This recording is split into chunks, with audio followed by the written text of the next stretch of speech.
அப்ப பிஜேபி வரக்கூடாது, காங்கிரஸ் வரலாமா? ஒரு தேசிய இனத்தின் விடுதலை கனவை அடிச்சு நாசமாக்கின கட்சி காங்கிரஸ். கண்ணு முன்னாடி என் இனத்தை கொன்று வச்ச கட்சி அதிகாரம் காங்கிரஸ். சிங்களனுக்கு கனவில் கூட என்ன வராது தமிழர்களை வென்று விட முடியும். அவனுக்கு இரு கரமும் கொடுத்து, வட்டி இல்லாத கடனை 80,000 கோடியை கொட்டி கொடுத்து, ஆயுதம் கொடுத்து, பயிற்சி கொடுத்து, போர்க்கப்பலை கொடுத்து என் மக்களை அழித்து ஒழிக்க வைத்தது இந்த காங்கிரஸ் கட்சி. அதன் ஆட்சி கூட நின்னது இந்த திமுக. நீங்க பேசிக்கிறீங்க இந்த காங்கிரஸ் இனத்தை கொண்டு வச்ச காங்கிரஸ் வரலாம்?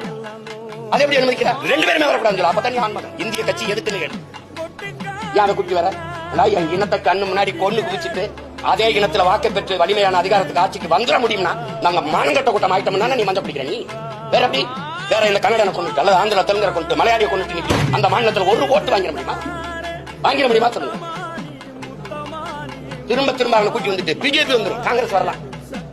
ஏன்னா என் இனத்தை கொண்டு குவிச்சால, என் விடுதலை கனவை போச்சிக்கு நாசமாக்கினால, அதனால வரலாம். ஐபிகே அனுப்பி என் இன மக்களை அழிச்சு ஒழிச்சாங்களா வரலாம். காவிரி நதி உரிமை பறிகொடுக்க வச்சாலும் வரலாம். கச்சத்தீவை எடுத்து அது கொடுத்தது அதனால வரலாம்.